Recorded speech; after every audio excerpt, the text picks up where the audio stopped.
Everyone, just want to take a few minutes to discuss with you about the different ways that a realtor can represent you when you're buying a home.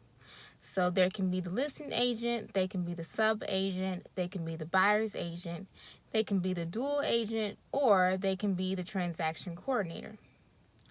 Now the listing agent, they fully represent the seller. So if you're buying a house, with the listing agent, just understand that they are fully representing and looking out for the best interest of the seller. So if it's your first time buying a home or you're not that well educated in the home buying process, this may not be advantageous for you.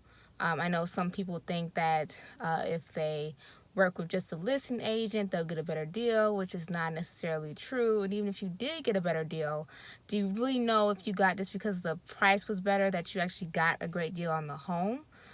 Meaning that if the terms and conditions are great, then you're really putting yourself at risk there, right?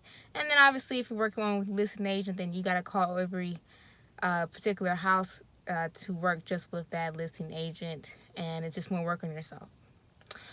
Sub agent, they are working for the seller as well, but they're not the direct contact to the seller.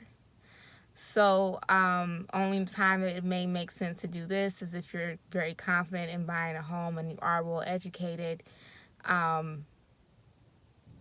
in reality, in most cases, working with the sub agent is not any better than working with the listing agent, if at all. Buyer's agent is usually what most people that I work with that they're looking to do, because this means that I fully represent them just as the listing agent fully represents the seller. So I'm looking out for the best interests, being available, educating them about every home, because I'm not trying to sell them on one home. I'm just selling them on whatever home is best interest for them, right? So I'm being honest with them in that sense. I have a fiduciary duty to them. So if I do something incorrectly, I am now liable. And it's not as much of a burden on them as if they were working with the listing agent or the sub agent. And best part of it all, this is almost a little to no cost to them. They are responsible for my commission, but they don't necessarily pay for the commission because the seller pays the commission.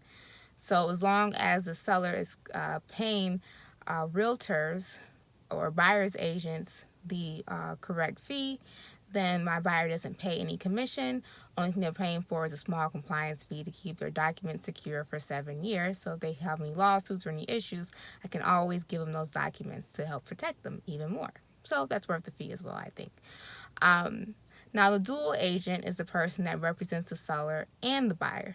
Now, this could be a good scenario. Only thing is you want to make sure if you do have a realtor who is a dual agent in the transaction. It wouldn't be a dual agent for every transaction. It would just mean that it's their listing and they have fiduciary duty to you as well. Now, there's only unique scenarios where they could actually be the dual agent and not just the listing agent or sub agent. So you want to be sure you understand that, if they really are going to be a dual agent for you or not, if they actually in a position to do that. And also you want to make sure you do this with the right realtor, because not every realtor not every realtor is strong enough for them to be able to effectively handle such transaction where they really honestly are a dual agent, because sometimes they're just going to be one-sided than the other person, not fully representing the other person, which usually is the buyer, or they're just they haven't really gotten that together to really do it that way. So it's possible, but in most cases it doesn't happen.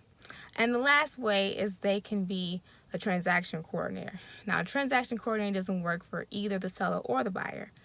This doesn't necessarily benefit you either, because if they're not representing you or the seller, then they're just a neutral party, which is, yes, that's a good thing, but because they're not for you, in reality, they're almost kind of working against you, because they're not going to advise you on how to formulate your offer. They're just going to write the offer for you, whatever you want, and then that transaction is going to go. So I hope this was very helpful for you. Like I said, in most cases, working with the buyer's agent is in your best interest. Just make sure you're hiring the right realtor, and just keep in mind knowing what you're getting yourself into if you hire someone as a different agent beyond buyer's agent.